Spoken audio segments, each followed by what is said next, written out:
Hi guys, welcome to lesson 4-5, where we're going to learn two new methods, two new tactics for proving triangles congruent. This time we're going to be proving triangles congruent using angle side angle and angle angle side. Okay, so when we're done this lesson, we're going to be able to recognize those conditions and use that angle side angle postulate to test triangles for congruence, and we'll be able to prove triangles congruent using our angle angle side theorem. Little new vocabulary here. In the last lesson, we learned this new term, included angle. This time, we've got a new piece of vocabulary, included side. Okay, so now if I were to tell you that I've got angles A and B, I'm looking at angles A and B, I could say that segment AB, or side AB, is the included side in between them. Okay, so if we're talking about two angles being congruent and the included side to another triangle, we're talking about this side right here. So that's going to lead us to this new method. We're going to learn angle, side, angle. All right, here's what angle side angle congruence looks like. If we've got two angles in a triangle congruent to two angles in another triangle, and their included sides are congruent, okay, then we've got angle side angle congruence. Angle side angle is congruent to angle side angle, okay, and we can check our congruence statement to make sure that it all adds up. Triangle ABC is congruent to triangle DEF. We can see that B and E should be congruent, so you can see they're the middle letters. That makes sense. You can also see that angles A and D are congruent, so they're the first letters. And then by default, the third letters must fall into place. Angle C must be congruent to angle F. Good. All right, let's see if we can use this on some examples. Here they want us to write a two-column proof. They've given us some information and they want us to prove that these two triangles are congruent. Okay, so let's go ahead and make some statements. Let's justify them with reasons. Okay, we're being asked to prove that triangle WRL is congruent to triangle EDL. Okay, they give us some information, so let's make that our first statement. L is the midpoint of segment WE. Okay, that's given. They give us something else. They tell us that segment WR is parallel to segment ED. Good, that's also given. Okay, before we venture out on our own, let's make sure all the given information is marked on our sketch. The fact that WR is parallel to ED, I'm going to mark that with these arrows. Oops, yeah, that's good to know. That's important information. And now the fact that L is the midpoint of WE, we can go ahead and make a statement straight away from that. We can say that segment WL must be congruent to segment LE. Okay, and how do I know they're congruent? Well, that's midpoint theorem. If L is the midpoint, it must cut that segment into two congruent segments. Okay, so let's see. Where are we going to go from here? I'll give you a hint. We just learned this new trick, angle side angle. Okay, you might be looking at this and saying, I don't think I can figure out anything about these other sides, but there are some angles we can pick up here. I'll go for the low-hanging fruit first. What about this angle congruent to that angle? Is that true? We know that angle RLW is congruent to angle DLE. How do we know? Those are vertical angles, right? And all vertical angles are congruent. Good. All right, I think we can pick up another pair of angles here. How are we going to do it? The fact that these lines are parallel, these segments are parallel, they're connected by this transversal WE, and that makes these two angles, W and E, alternate interior angles. So angle W is congruent to angle E. The reason? They're alternate interior angles. Good. Okay, Do we have enough information? Have we arrived at our destination? It looks like we've got angle side angle in this triangle congruent to angle side angle in that triangle. So I think we can go ahead and say that triangle WRL is congruent to triangle EDL. And our reason? Angle side angle. Nice work. All right, here's another example. Slightly different than the last one, but if you want to pause the video and take a crack at it yourself, it's not a bad idea. I'm going to make some statements, justify them with reasons. We're being asked to prove that these two triangles are congruent. They give us some information. The fact that segment AB is parallel to segment CD, and segment AD is parallel to segment CB. Okay, this is given information. Okay, is it all marked on our sketch? Yep, it looks like they've marked that AB is parallel to CD and BC is parallel to AD with the arrows. Good. Okay, so where are we going to go from here? Some low-hanging fruit I'd love to grab onto. I'd love to say that segment BD is congruent to itself. Told you we would use that reflexive property all the time. That's our reflexive property, right? When something is congruent to itself, or something is equal to itself. Now I think we can get some angles here. The fact that we've got two pairs of parallel lines. Okay, just looking at this line parallel to this line tells me that this angle is going to be congruent to that angle. So I could say angle ABD is congruent to angle CDB. How do I know? Well, the relationship between those two angles is they are alternate interior angles. And our alternate interior angles theorem, really what we're writing when we say alternate interior angles, we're writing alternate interior angles theorem. That's the theorem that tells us that when two lines are parallel, the alternate interior angles are congruent. Okay, I think likewise we can pick up this angle congruent to this angle because we're looking at a different set of parallel lines here, but BC and AD are connected by this transversal BD, which creates these alternate interior angles. So we can say that angle ADB is congruent to angle CBD, excuse me. So ADB congruent to CDB. A reason? Those are also alternate interior angles. Good. And now I think we've got angle side angle in this triangle congruent to angle side angle in that triangle. And so I think we're ready. I think we've arrived at our destination. Triangle ABD is congruent to triangle CDB. We have enough information. We've got angle side angle. Good. Done. All right, we're going to learn one more tactic that we can use here. This one is angle side congruence. Okay, and this basically says that if we've got two angles congruent in one triangle, congruent to two angles in another triangle, and another side that's not an included side. So when you look at these in order, you go angle side, congruent to angle side. Okay. If you have that condition, then these two triangles are congruent. And if you're comfortable with angle side angle, then you should realize that this should be a logical extension as well because of third angles theorem, right? Remember third angles theorem? That tells us if we've got two angles in one triangle congruent to two angles in another, then I can automatically conclude that the third angles are going to be congruent. And if you have that condition, not only do you have angle side, but you also have angle side angle. Okay, so that's a quick and easy proof of angle side and why it works. Let's go ahead and try some examples with it. All right, here they want us to write a 2-column proof. So I'm going to go ahead and set up some statements and some reasons. They're asking us to prove the two segments here. Notice segment LN is congruent to segment MN. I'm going to go ahead and highlight those because I want to keep my eye on them.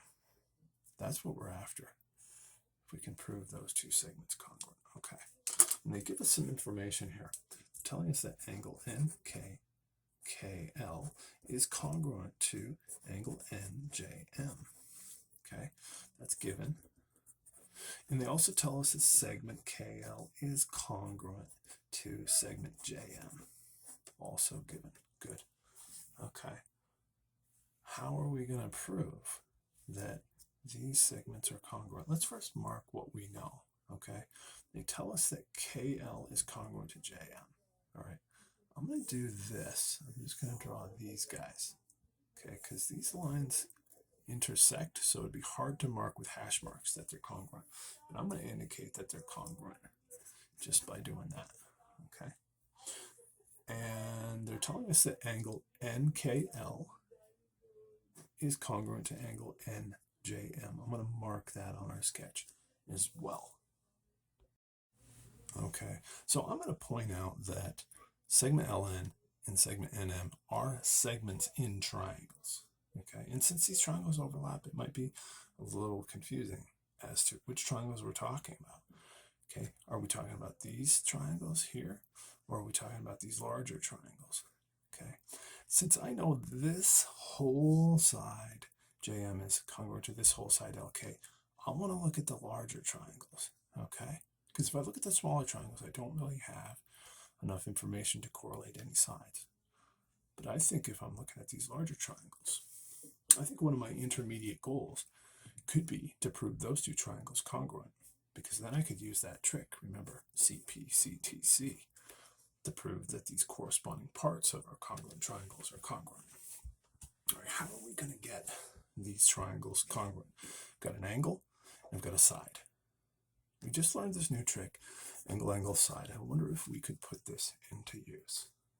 I wonder if that reflexive property would help us.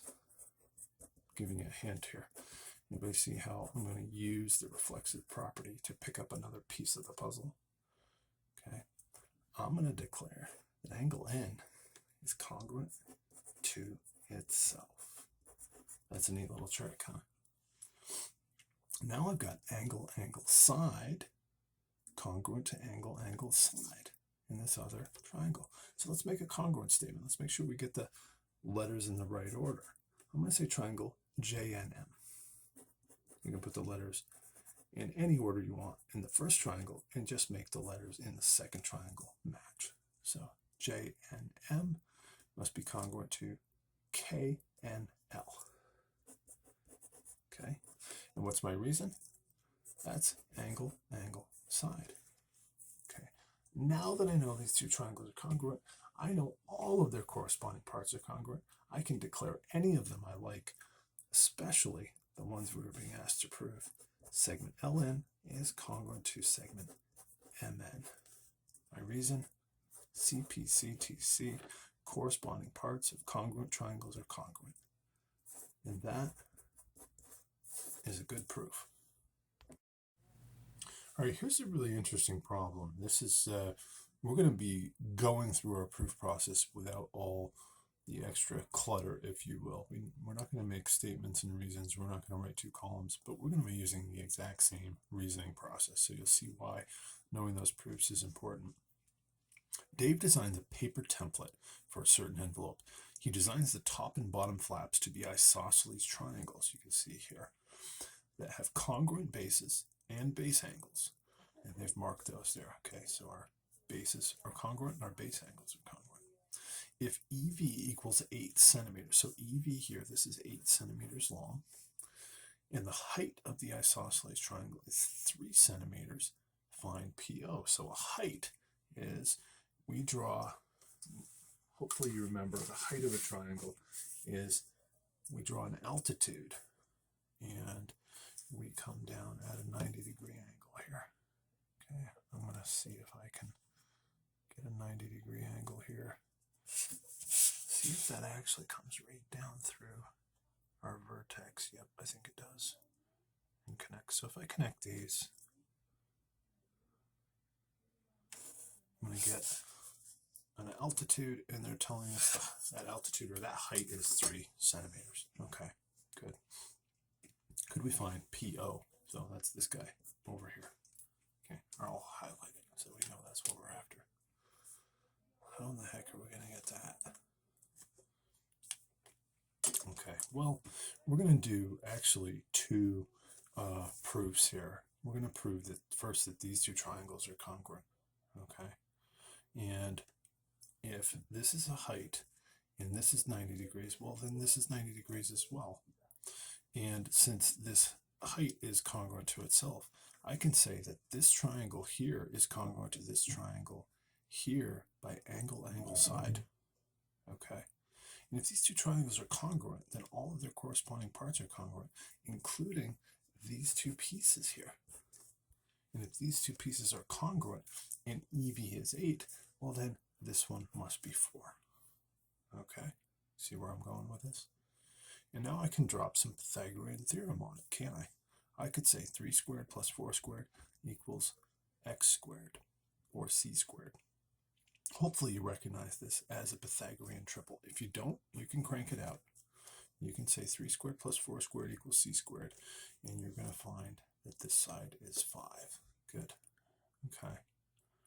Now, hold on. Let's go back to these triangles. Angle, side, angle, congruent to angle, side, angle. That means, I'll highlight them in blue. That means this triangle is congruent to this triangle. And if that's true, all of their corresponding parts are congruent, and therefore EN must be congruent to PO, and PO must be 5.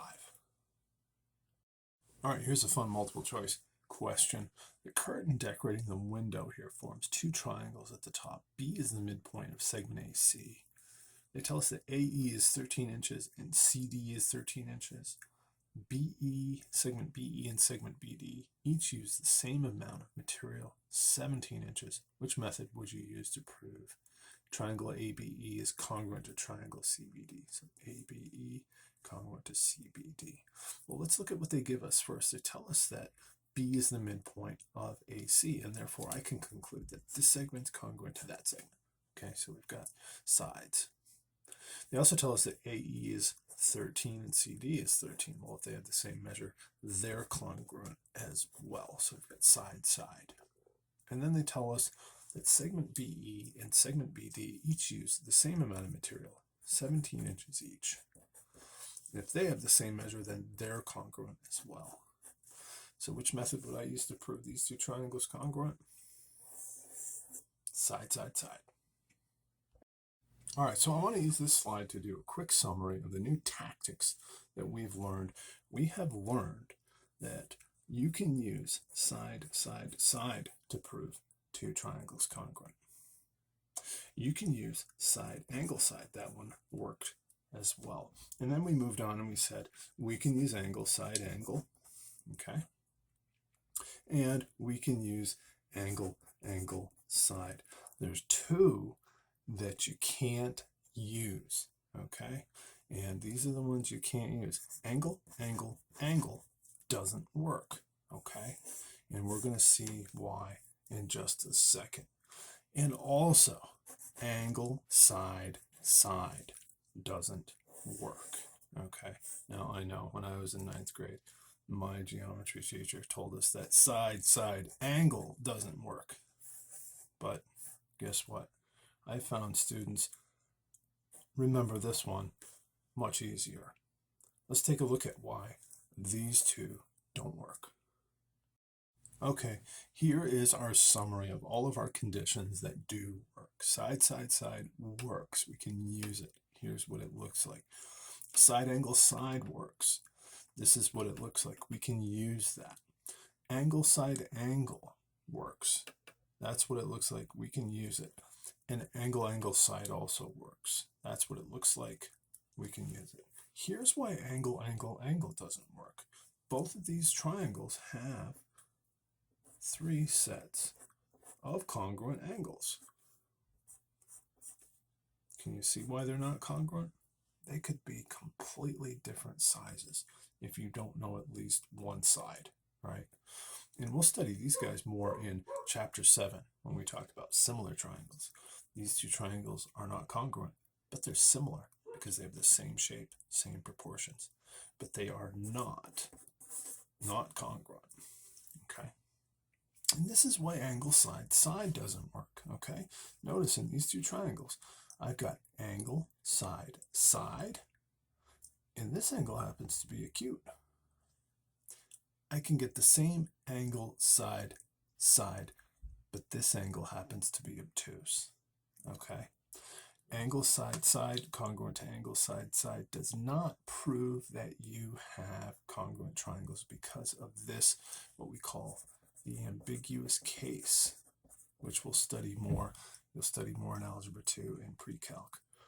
The ambiguous case. Maybe we'll get to it a little bit later in this course if we have time. But because of that, there's an ambiguity. If you tell me angle side side in this triangle is congruent to angle side side in that triangle, if you don't tell me about this angle, then it's ambiguous. And I don't know whether or not I have congruent triangles. So these are good. These don't work. Okay. All right, guys. Thanks for watching. I hope you found that helpful. And I look forward to practicing some more of these problems with you guys in class.